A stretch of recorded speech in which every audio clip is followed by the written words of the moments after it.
지나갔으니 보라 새 것이 되었도다. 아멘. 할렐루야. 반갑습니다. 먼저 오늘 본문의 핵심 구절인 19절 말씀을 다시 함께 읽겠습니다.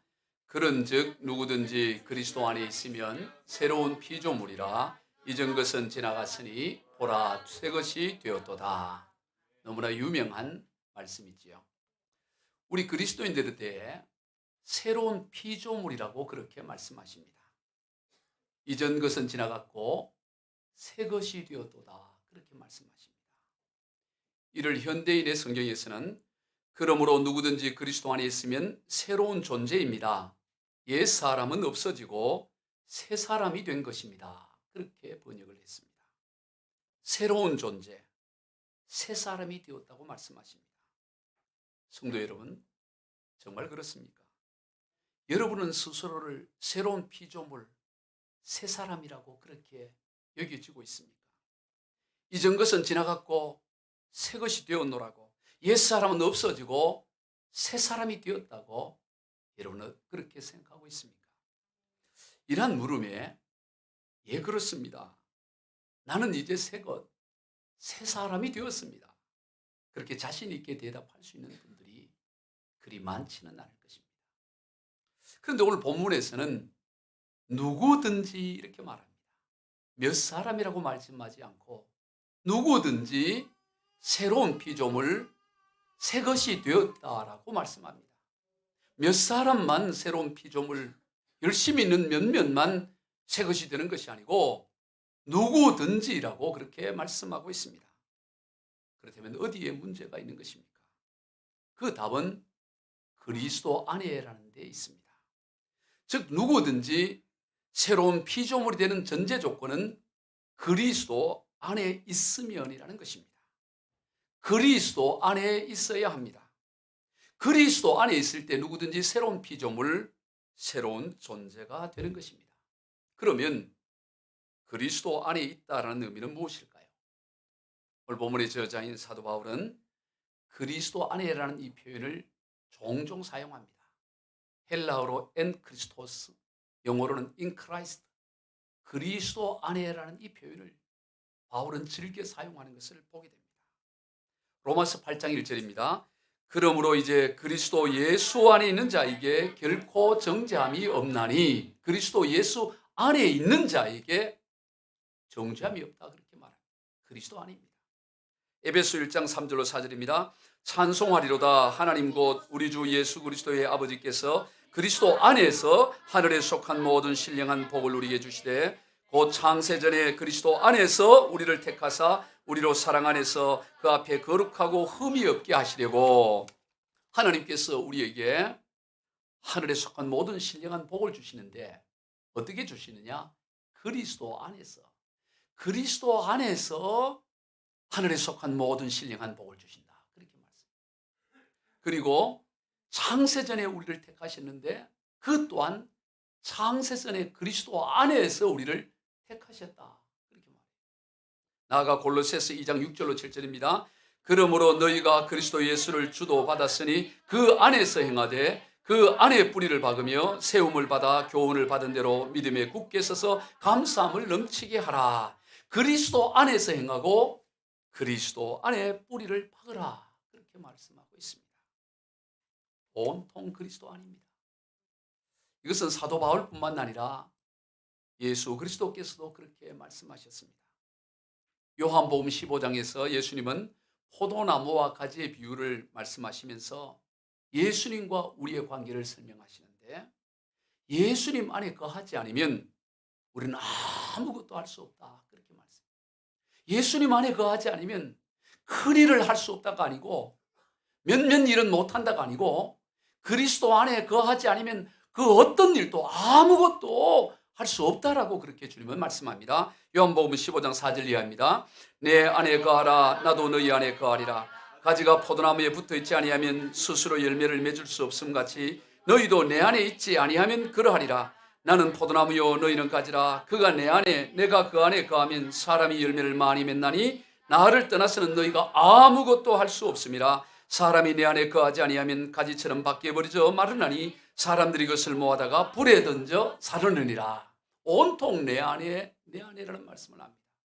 내 안에 거하지 않으면 아무것도 할 수 없다. 내 안에 거하지 않으면 마치 포도나무의 가지가 열매를 맺지 못하고 말라서 가치가 없어져서 잘려져 불태워져 버리는 것 같이 너희도 내 안에 거하지 않으면 어떤 열매도 어떤 일도 할 수 없고 결국에는 버림을 당한다고 그렇게 말씀합니다. 그만큼이나 그리스도 안에 있는 것이 중요합니다. 아니, 그것이 신앙생활의 전부라고 할 수 있습니다. 그러면 그리스도 안에 있다는 것의 구체적인 의미는 무엇일까요?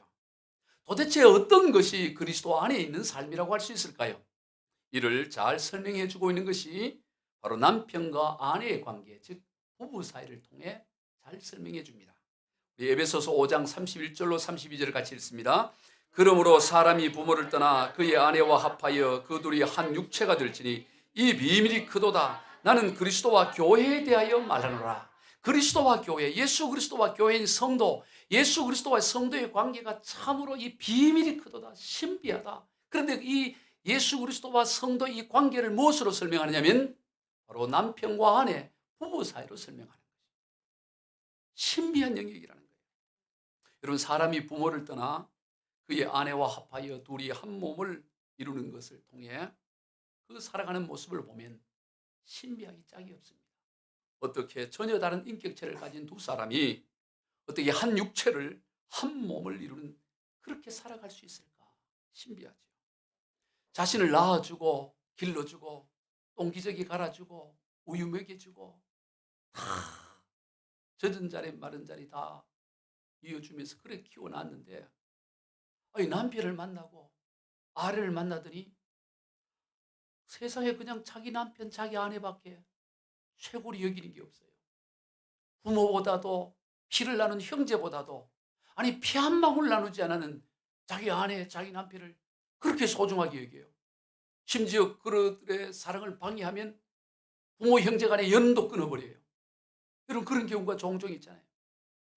그 신비하기 짝이 없어요. 아니 피 한 방울 나누지도 않았는데 부모는 태어나게 하고 젖 먹여주고 똥기 다 해주고 밥 안 먹는다 그러면 맘마 이러면서 입에 넣어주고 별걸 다 해줬는데 다 그래 해줬는데 그 아내와 남편은 그냥 다 커갖고 그냥 그래 만나놨는데 오고도 그 둘 사랑을 뭐라 그런다고 해갖고 이젠 엄마 안 볼 거야 이러고 돌아서는 경우들이 얼마나 있어요.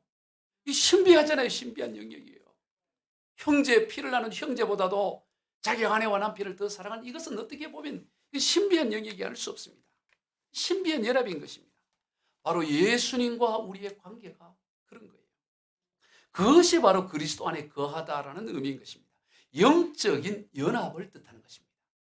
부부가 한 몸, 한 마음을 이루어 온전한 연합을 이루는 것처럼 예수 그리스도 안에 거한다는 것은 바로 그렇게 신비한 영적인 연합, 완전한 하나됨을 뜻하는 것입니다. 그것이 바로 예수를 믿는 신앙생활의 핵심이요 전부인 것입니다. 그럴 때 새로운 피조물이 되고 새 것이 되고 새로운 존재가 되고 새 사람이 되어지는 것입니다. 오늘 우리가 그리스도 안에 있으면 새 사람이 된다는 것은 바로 그리스도와 영적인 연합을 통한 하나됨을 말하는 것입니다. 예전에 처녀가 시집을 오면 시댁에서 식구들이 다른 외부 사람들에게 그 시댁을 소개할 때 뭐라고 하느냐면 새 사람이다 그래요. 우리 새 사람. 여러분 이제 연세가 있는 분들은 알아요. 다 새 사람이라고 그랬어요.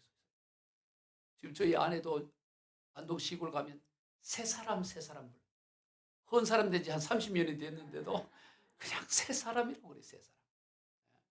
새 사람이라고 그렇게 소개를 합니다. 왜 새 사람이 됩니까? 시집을 가면 새 사람이 돼요. 왜? 신랑을 만나서 새롭게 살아가는 것이죠. 시집을 오기 전엔 친정에서의 생활과는 전혀 다른 생활이 시작되는 것입니다. 우리 그리스도의 삶이 그런 것입니다. 그리스도와 연합된 우리의 삶은 그전과 다른 삶이 되는 것입니다. 삶의 목적이 달라져요. 시집을 오기 전과 시집을 간 이유는 다른 것처럼 예수 그리스도를 믿은 이후에 우리의 삶은 달라진다. 예전에는 요즘은 뭐 그러지 않지만 시집 갈 때 친정어머니가 당부하는 것이 너 그 집 가서 그저 귀신이 돼야 돼. 귀신. 요즘 이제 그런 말을 하죠. 그런데 그러기 위해서 귀머거리 3년, 장님 3년, 벙어리 3년. 이게 조선시대 얘기예요. 지금 그랬다가는 이게 강큰 남자 시대. 강큰 사람이라 그런 얘기하지. 지금은 안 맞지. 옛날에. 그러니까 장님 3년이 3년 동안 봐도 못 본 척하고 귀머거리 3년 들어도 못 들은 척하고 입이 있어도 3년 그리고 9년 세월 보내라게 9년 세월. 그래야 잘 산다. 옛날 조선시대에 그랬다. 새롭게 돼요. 그래. 여러분 이걸 우리가 영적으로 오늘 우리의 신앙생활에도 우리가 적용하면 마찬가지입니다. 우리가 이제는 그리스도 중심으로 살아요. 예전에 친정에서 내 마음대로 하는 삶이 아니라 내 중심의 삶이 아니라 이제는 신랑 중심의 삶, 시댁 중심의 삶으로 바뀌어지는 것처럼 우리가 예수 그리스도 중심의 삶, 그것이 바로 새 피조물로서, 새로운 피조물로서 새로운 존재로서의 모습인 것입니다. 삶의 목적이 그리스도께 있습니다. 오늘 본문 15절을 같이 읽습니다. 그가 모든 사람을 대신하여 죽으심은 살아있는 자들로 하여금 다시는 그들 자신을 위하여 살지 않고 오직 그들을 대신하여 죽었다가 다시 살아나신 이를 위하여 살게 하려 함이라. 예수님께서 왜 온 인류를 위해서 십자가에 죽으셨느냐? 우리를 구원하기 위해서죠. 당연하죠. 그런데 도대체 우리를 구원한다는 건 도대체 뭐냐 이거죠. 아주 정확하게 답을 줘. 왜 예수님이 우리를 위해 죽었냐? 그것은 너희들이 이제는 더 이상 너희 자신을 위해서 살지 않도록 하기 위해서. 다시는 그들 자신을 위하여 살지 않도록. 예수님이 왜 십자가에 죽었냐면 다시는 우리가 우리 자신을 위하여 살지 않도록 하기 위해서 우리를 대신해서 십자가에 죽었다. 그렇게 말씀하는 것입니다. 이것을 공동번역 성경에서는 이렇게 번역했습니다. 그리스도께서 이렇게 죽으신 것은 사람들이 이제는 자기 자신을 위하여 살지 않고 자기를 위해서 죽으셨다가 다시 살아나신 분을 위하여 살게 하시려는 것이었습니다. 예수님이 왜 죽었는지를 똑똑히 알아야 돼요. 우리를 구원하기 위해서다. 그렇게 막연하게 말하면 안 됩니다. 도대체 구원하기 위해서 구원이 뭔데? 예수님이 우리를 위해 십자가에 죽은 것은 다시는 우리 자신을 위해 살지 않고 우리를 대신하여 십자가에 죽으신 예수님 위해 살도록 하기 위해서 우리를 대신해 죽으셨다. 이 정확하게 그렇게 말씀하고 있는 거예요. 그러므로 오늘 우리의 삶은 예수를 위해 살아가는, 죽은 가운데서 부활하신 예수를 위해 살아가는 삶이 바로 구원받은 자의 삶이에요. 구원받은 삶이라는 것은 더 이상 자기를 위해 살지 않고 우리를 위해 십자가에 죽으신 예수 위해 사는 삶, 그것이 바로 구원받은 삶인 것입니다. 삶의 목적, 삶의 방향이 바뀌어지게 된 것입니다. 그런데 이게 참 어려워요. 사람이 삶의 방향을 바꾸고 삶의 목적을 자기 중심에서 하나님 중심으로, 그리스도 중심으로 바뀐다는 게 이게 여간 어려운 게 아닙니다. 사람은 누구를 막론하고 철저히 자기 중심적이에요. 결국은 가만히 들어가 보면 다 자기 자신을 위해서. 교회 신앙생활도 마찬가지예요. 뭐 교회를 위합니다. 뭐 크게 하는데 가만히 들어보면 교회 위한다는 것은 핑계고 사실 자기 감정 때문에 자기 위해서예요. 이거 말이지 내가 이렇게 말한 건 니를 위해서 하는 말인데 내 아니면 누가 말해주겠어? 아니에요. 그거는 그 사람 위해서 하는 게 아니고 지 자신을 위해서 하는 말이라고. 사실 가만히 들어가면 다 자기 자신을, 인간이 얼마나 자기중심적인지 몰라요. 이런 이야기가 있습니다. 홍기를 넘은 처녀가 나이가 들었어요. 그런데 시집을 가기 위해서 하나님 앞에 기도를 합니다. 하나님, 이런 남자 좀 만나게 해주세요. 아주 연봉도 최소한 6천 정도는 나오고 연봉을 기준을 재요. 조금 다운 5천까지는 되지만 하여튼 그 정도 주고 연봉도 좀 세고 그리고 핸섬하고 적어도 우리 목사님 정도는 돼야 돼요. 뭐 그렇게 자기 나름대로. 그리고 유머 감각도 있고 센스도 있고 여자도 막 그런 짝을 달라고 그래 오랫동안 기도하는데 기도 그런 남자가 나타나지가 않는 거예요. 그래서 이 힘이 들어서 목사님한테 상담을 한 겁니다. 목사님 이러는 그러고 하나님 앞에 이런 짝 달라고 기도하는데 도무지 나타나지도 않고 어떻게 되는 겁니까? 그랬더니 이 목사님이 자매님 너무 자기중심적으로 그렇게 기도하지 말고 하나님께 남을 위해 중보 기도를 그래 하십시오. 다른 사람을 위해 기도하면 하나님이 그 마음을 이쁘게 보셔서 들어줄 겁니다. 이런 거예요. 그래서 그때부터 이 자매님이 이렇게 기도했다. 하나님, 우리 부모님 아시죠? 이제 나이도 들었고 얼마나 어렵게 고생하며 살았습니까? 하나님 불쌍히 여겨주세요. 우리 부모님 너무 불쌍합니다. 그러니 우리 부모님에게 연봉도 높고 잘생기기도 하고 유머 감각도 있는 사윗감 좀 얻어주세요. 사윗감을 결국 누구를 위한 기도예요? 자기를 위한 기도. 보면 인생이 결국 자기 자신을 위해서 기도한다. 마태복음 16장을 보면 예수님께서 각종 우상이 가득한 가이사랴 빌립보라는 지역에 의도적으로 가십니다. 가서 거기서 제자들에게 물어요. 가장 중요한 질문, 오늘 우리로 말하면 고3에게 수능시험과 같은 거예요. 너희는 나를 어떻게 생각하느냐? 이렇게 묻습니다. 너는 나를 어떻게 생각해? 내에 대해서 한번 얘기해봐. 이랬습니다. 그랬더니 베드로가 주는 그리스도시요 살아계신 하나님의 아들입니다. 라고 정답, 만점을 맞는 답을 하는 거예요. 예수님이 너무 기뻐서 야, 너 참 잘했다. 하나님께서 너에게 깨닫게 해준 거다 하면서 칭찬을 하고는 내가 천국 열쇠 주겠다. 그러고 뭐 온갖 참 기뻐하는 거예요. 그리고 나서 그때부터 이제 됐구나 싶은 거예요. 주님은 공생에 3년간 하신 이유가 바로 그 대답 듣고 싶어서 그 고백하게 하기 위해서 지난 3년간 그들과 함께 먹고 자고 그렇게 생활했는데 드디어 이제 이 마지막 시험을 이제 만점을 맞으니까 얼마나 예수님이 기쁘고 좋아하는지 몰라요. 그래서 이제는 됐다 싶어서 이제 십자가의 죽음에 관한 얘기를 합니다. 그 전까지는 예수님이 누군지 제대로 고백을 못 하는 상황에서 얘기했다가는 이게 아직 그만큼 때가 안 됐기 때문에 받아들일 수가 없는데 이제 예수님이 그리스도라고 하나님의 아들 곧 하나님이라고 이런 신앙 고백을 하니까 이때부터 비로소 예수님이 십자가의 죽음에 관한 얘기를 그때부터 비로소 합니다. 마태복음 16장 21절 시작. 이때로부터 예수 그리스도께서 자기가 예루살렘에 올라가 장로들과 대제사장들과 서기관들에게 많은 고난을 받고 죽임을 당하고 제3일에 살아나야 할 것을 제자들에게 비로소 나타내시니 이때부터 비로소 나타낸 거예요. 이 3년째 마칠 때 이때 비로소 예수님이 이제 예루살렘에 올라가면 종교 지도자들에게 고난을 당하고 죽었다가 3일 만에 살아날 거다 그렇게 말을 했습니다. 이제는 때가 되었다고 생각한 거죠. 그런데 그때 그 이야기를 듣던 베드로가 불쑥 이렇게 말합니다. 마태복음 16장 22절 베드로가 예수를 붙들고 항변하여 이르되 주여 그리 마옵소서 이 일이 결코 주께 미치지 아니하리다. 예수를 붙잡아요. 그냥 말하는 것도 아니고 예수를 붙들고 항변을 했다는 거예요. 이 항변하다는 것은 영어 NIV 성경에서는 리뷰크라고 해서 리뷰크 꾸짖었다는 거예요. 책망한 거예요. 예수님을 야단치는 겁니다. 무슨 소리 그런 소리를 하십니까? 절대 죽으면 안 됩니다. 막 그렇게 예수님께 항변을 하고 꾸짖는 책망을 하는 것입니다. 그랬더니 예수님께서 얼마나 세게 말씀을 하시는지 베드로가 실족할 정도로 세게 얘기를 해요. 우리 예수님도 한 성격 하십니다. 그 베드로도 이게 지 성격으로 막 그렇게 했는데 예수님도 거기에 아주 세게 나가요. 어떻게 나가는 거 봅시다. 마태복음 16장 23절 시작.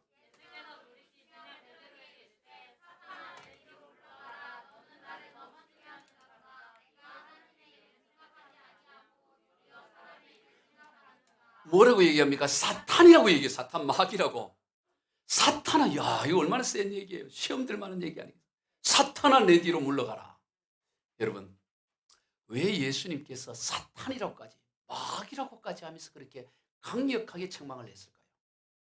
그 이유에 대해서 심지어 23절은 자세하게 말씀합니다. 다시 한번 읽어봅니다. 시작. 예수께서 돌이키시며 베드로에게 이르시되 사탄아, 내 뒤로 물러가라. 너는 나를 넘어지게 하는 자로다. 네가 하나님의 일을 생각하지 아니하고 도리어 사람의 일을 생각하는도다. 왜 사탄이라고 책망을 했냐면 너는 하나님의 일을 생각하지 않고 사람의 일, 인간적인 생각을 하고 인간적인 일을 생각하고 있구나. 그래서 너는 사탄이구나 이런 얘기합니다. 그렇다면 도대체 사람의 일이 어떤 사람의 일을 생각했길래 사탄이라고까지 이렇게 책망을 받아야만 했을까요?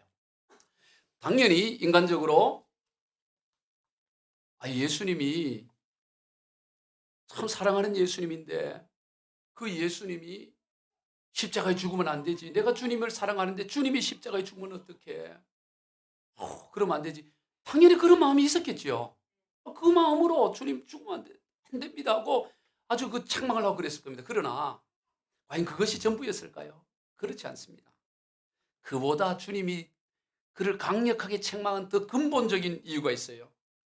그것은 바로 베드로 자신의 욕망을 책망하는 것입니다.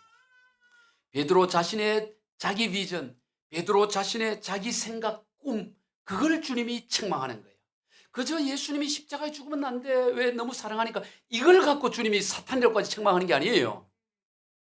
베드로도 속은 겁니다. 아이고 내가 지금 예수님 죽으면 안 된다고 말하는 것은 주님을 생각해서 주님을 내가 너무 사랑하니까 그렇게 말하는 것이라고 스스로 생각할지 모르지만 예수님은 그보다 더 깊은 곳에 있는 베드로의 야망, 베드로의 욕망, 베드로의 자기 생각을 보고 있었던 것입니다. 그것이 무엇이었습니까?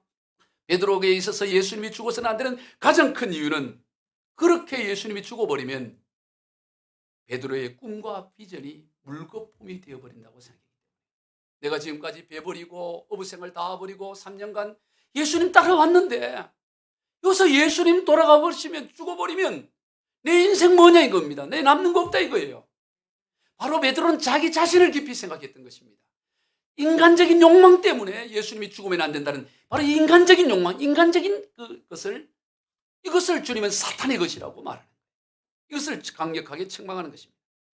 이때 우리 흔히 쓰는 표현이 닭 쫓던 게 지붕 쳐다본다 이런 말을 해요.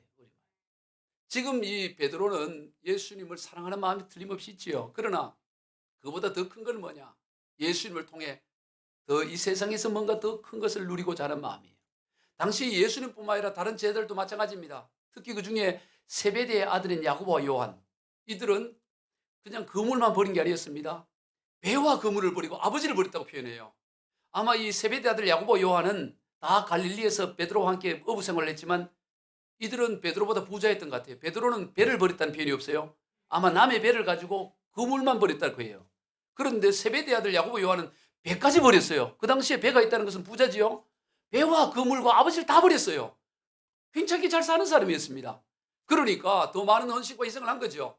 그래서 이 세베대 아들 야고보 요한은 대놓고 예수님에게 이제 예루살렘 올라가서 정권 잡으면 우리 형제 한 사람은 예수님 오른쪽, 한 사람은 왼쪽, 가장 핵심 멤버, 핵심 자리 거기에 한 자리 주셔야 됩니다라고 공개적으로 요청을 했어요. 그거 소리를 듣고 다른 제자들이 막 화를 내잖아요. 여러분 보세요.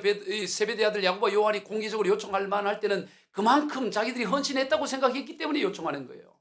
내가 누구보다도 내가 얼마든지 세상 가운데 잘 살 수 있는데 버리고 예수님 쫓았으니 베드로는 그물만 버렸지만 나는 배도 버리고 다 버리고 왔으니 나는 한 자리 주셔야 된다고, 우리 형제는 다 좋은 요직 줘야 된다고 요청을 한 거죠.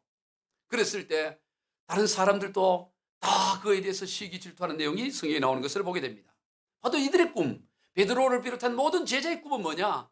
바로 그런 야망과 욕망이 있었던 것입니다. 정욕이 있었던 것입니다. 그것을 사실은 포장해 놓은 것뿐이에요. 그들은 주님을 사랑하기 때문에 안 됩니다, 죽으면 안 됩니다고 말했을지 모르지만 사실은 그 안에 자신의 욕망과 야망이 있었기 때문에 예수님을 책망하며 꾸짖으며 절대로 안 된다고 그렇게 했다. 그것을 향해 주님은 사탄아 내 뒤로 물러가라고 말씀하셨다는 것입니다. 여러분 오늘 우리의 삶도 마찬가지. 오늘 우리가 주님을 위하고 교회를 위하고 하나님을 나른다고 위하지만 사실은 그 내면 깊숙한 곳에 여전히 자기중심적인 자기 욕망을 향해 달려가는 경우들이 허다하다는 것입니다. 그러므로 여기서 돌아선다는 것이 결코 쉽지가 않아요. 그래서 예수님이 뭐라 그러냐면은 그 바로 이어서 마태복음 16장 24절입니다. 이에 예수께서 제자들에게 이르시되 누구든지 나를 따라오려거든 자기를 부인하고 자기 십자가를 지고 나를 따를 것이니라. 누구든지라는 거예요.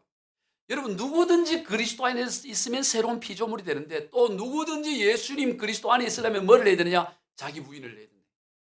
자기를 죽여야 돼. 자기 십자가를 져야 된다는 것입니다. 그러지 않고는 따라올 수가 없다라고 말하는 거예요. 도중에 따라가다가 도중에 다 돌아서 버리게 된다는 것입니다. 누구든지 자기를 부인해 자기의 욕심, 야망, 자기 비전을 내려놓아야 된다. 예수님 자체가 목적이 돼야만 그래야만 너희들이 나를 따라올 수 있다. 그렇게 말하는 거예요. 그렇지 않으면 돌아서게. 여러분 신앙생활은 이처럼 철저히 자기 중심적인 목적과 방향에서 예수 중심적인 목적과 방향으로 전환이 일어난 삶이에요. 방향이 바뀌어져요.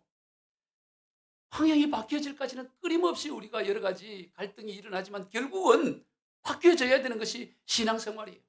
나 자신을 위한 삶에서 예수 그리스도를 위한 삶으로 방향이 바뀌어집니다. 그러면 이런 반문이 생겨날 수 있습니다. 아 그러면 내 인생은 도대체 뭐냐? 이렇게. 아니 다 예수 위해 살고 하나님 위해 살면 인생이 재미없지 않냐 이 말이지. 하나님은 우리 인생을 그렇게 창조하면 하나님이야 자신이야 좋지만 그러면 우리는 내 인생은 도대체 뭡니까? 너무 허무한 거 아닙니까? 하나님만 위해 살아가면 인생이 너무 허무한 거 아닙니까? 이렇게 반문할 수가 있다 이 말이죠. 아마 여기에 맞아 내가 그러고 있는데 이렇게 생각할 수 있어요. 아니 열심히 예수 믿고 신앙생활 하라면 그럼 인생이 뭐냐면 나는 오해에서 비롯돼요. 오해. 여러분 인간은 본래 하나님의 형상대로 지음을 받은 존재입니다.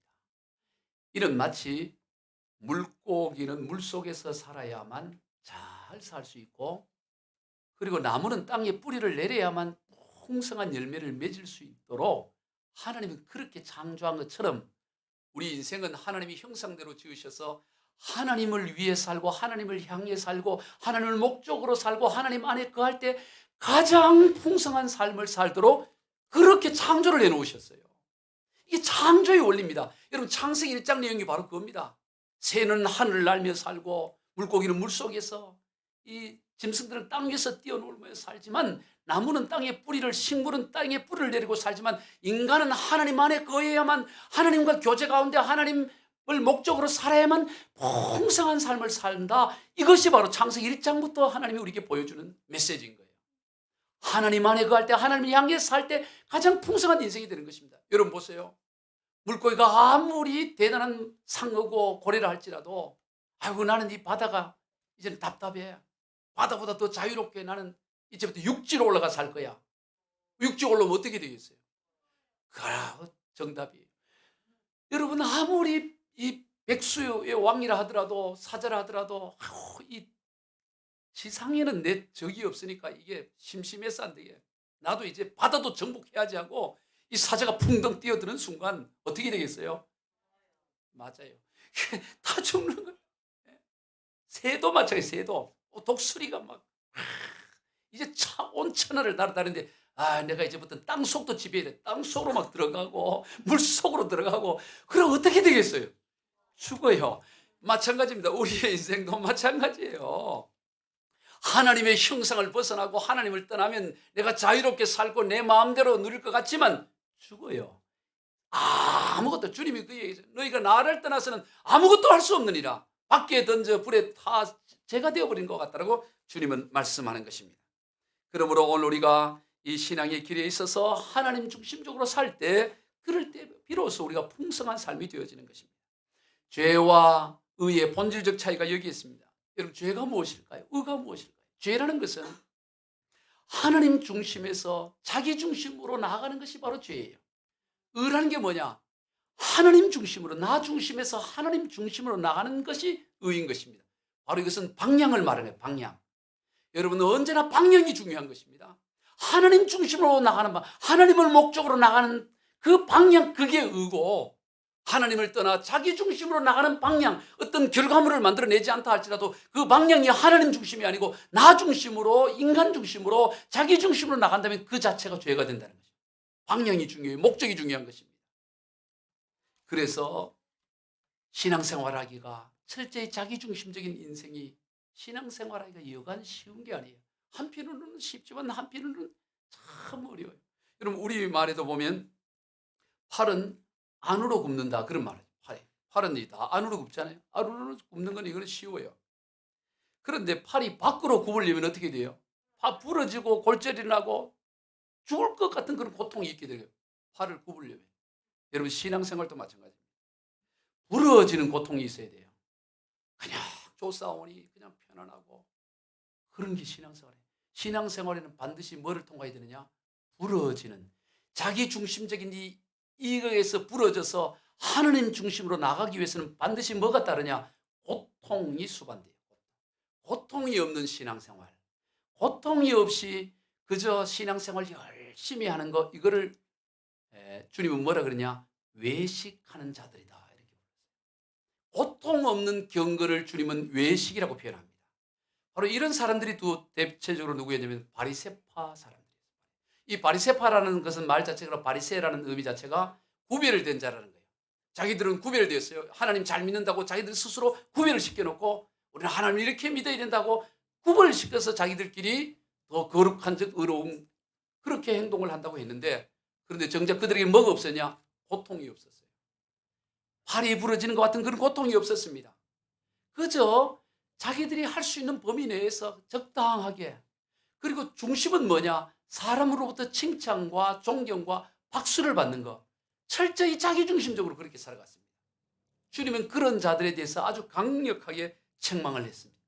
저들은 기도할 때도 사거리에 사람들이 다 다니는데 보이도록 보란 듯이 그렇게 기도를 하고, 헌금을 할 때도 보란 듯이 그렇게 하고, 구제를 할 때도 구제를 보란 듯이, 구제를 한 게 아니고 구제하는 척을 했고, 헌금을 한 게 아니고 헌금하는 척이 했고, 기도를 한 게 아니고 기도하는 척이 했습니다. 이 전부 자기중심이에요. 거룩하고 경건해 보였지만 철저히 인본주의고 인간적이었던 거예요. 그런 그들을 향해 예수님이 아주 또 강하게 책망합니다. 예수님은 이 불의한 자들에 대해서 얼마나 세게 책망하는지 정신이 번쩍 들 정도예요. 마태복음 23장 33절 시작. 뱀들아 독사의 새끼들아 너희가 어떻게 지옥의 판결을 피하겠니. 이때는 그냥 독사의 새끼들아 이러면 안 돼. 독사의 새끼들아 이래. 세게. 아니 내가 이러는 거잖아. 그냥 내가 무슨 이 뱀들아 이 독사의 새끼들아 이래. 예수님이 그래 강하게 얘기를 강하게. 여러분 보고 이 독사의 새끼들 이러면 얼마나 시험 들겠어요. 뱀이라 그러고 뭐 뱀 한 물려볼래 이러면 독사 한번 이러지 않겠어? 달려들려고 그러지 않겠어? 여러분 예수 믿는 생활은 철저히 그리스도 안에 있는 생활이에요. 결코 만만한 게 아닙니다. 그리스도와 완전한 연합을 이루는 삶입니다. 그래서 오직 그리스도를 위해 사는 삶이에요.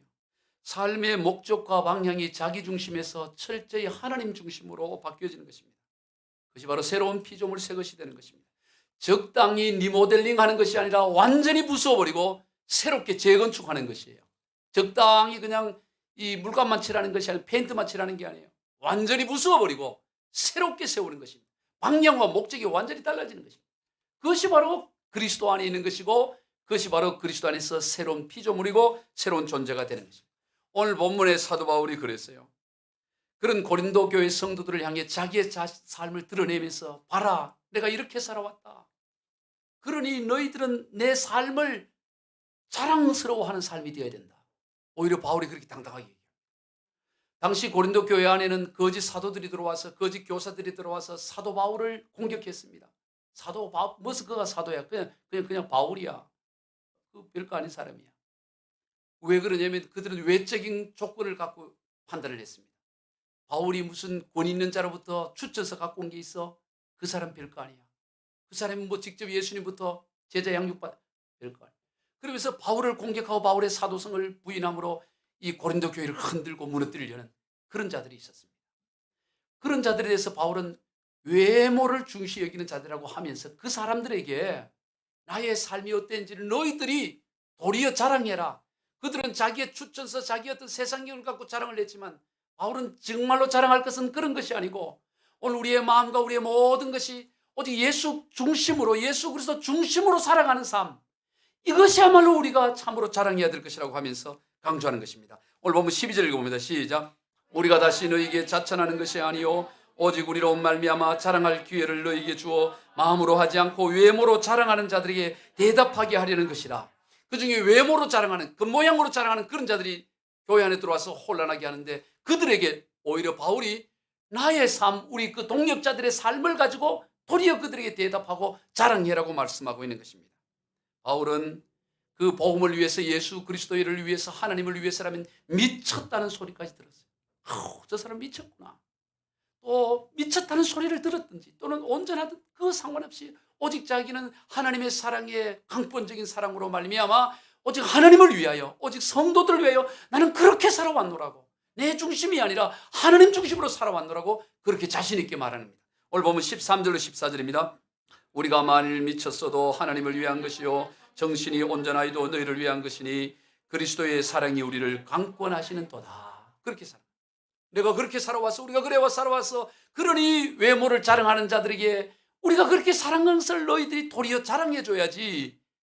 그들 편에 같이 들어서 맞아 사도 바울은 바울 사도가 아니하고 그래 공격하면 어떡해. 그렇게 말씀하고 있는 것입니다. 이렇게 오직 하나님 중심의 삶, 자기 중심에서 하나님 중심으로 살아가는 이 새로운 피조물의 삶이 누리는 복이 하나 있습니다. 아니 여러 가지가 있지만 그중에 오늘 본문에서 대표적인 게 지나간 것에 매이지 않는다. 흘러간 것에 매이지 않아요. 옛것에 매이지 않아요. 오늘 보면 17절을 다시 한번 읽습니다. 그런즉 누구든지 그리스도 안에 있으면 새로운 피조물이라 이전 것은 지나갔으니 보라 새 것이 되었도다. 이거 보니까 이전 것은 지나갔으니 새로운 피조물의 인생은 뭐냐? 이전 것은 지나가는 거예요. 지나간 것에 매이지 않는 것입니다. 새로운 피조물, 새로운 존재의 특징은 뭐냐? 지나간 것, 이전 것, 거기에 매이지 않는 거예요. 지나간 것은 지나간 대로 의미가 있다는 그 뭐 전인권이의 노래도 있죠. 예, 그렇지만 우리는 그냥 지나간 것을 흘러버리지 거기에 매여 살아가지 않는 거죠. 새로운 피조물의 특징이 거기에 있는 것입니다. 왜 여러분 인생이 힘들고 어렵습니까? 지나간 것을 붙잡고 있기 때문이에요. 옛 것을 붙들고 있기 때문인 것입니다. 옛 것을 지나간 것 붙잡고 있으니까 새 것을 받아들이지 못하는 거예요. 인생이 고민하고 있는 게 뭔지 아세요? 그럼 지금도 예배 드리면서 고민스러운 거 지나가고 그냥 흘러보내면 되는데 그거 붙잡고 있는 거예요. 지나간 거. 그러니 새로운 것을 받아들일 공간이 없습니다. 옛 것으로 지나간 것으로 꽉 차 있으니까 새 것이 들어올 것이 없어요. 그리고 버릴 것을 버려야 새 것을 우리가 가지게 되는데, 여러분 우리가 버려야 될 옛 것이 무엇일까요? 그리고 버림으로 가지게 될 새 것은 또한 무엇일까요? 갈라디아서 5장 24절 같이 읽어봅니다. 그리스도 예수의 사람들은 육체와 함께 그 정욕과 탐심을 십자가에 못 박았느니라. 여러분 우리 그리스도 예수의 사람들, 하나님의 사람들은 버려야 될 게 뭐냐? 육체와 함께 그 정욕과 탐심, 이게 버릴 거예요. 우리가 버려야 될 게 뭐냐? 세상적인 욕망과 정욕과 탐심, 이거는 버려야 되는 것입니다. 내다 버려야 되는 거예요. 그런데 내다 버려야 되는데 그걸 갖고 붙잡고 있는 거예요. 그거를. 그러니 인생이 힘든 거지. 세상적인 정욕과 탐심, 헛된 영광, 그거 위해 서로 다투고 투기한다는 거예요. 그럼 우리가 가져야 될 새 것은 뭐냐? 그건 내다 버리고 가져야 될 것은 하나님의 영으로 충만하는 거라고 말합니다. 우리 갈라디아서 5장 24절 26절까지 읽어봅니다. 시작. 그리스도 예수의 사람들은 육체와 함께 그 정욕과 탐심을 십자가에 못 박았느니라.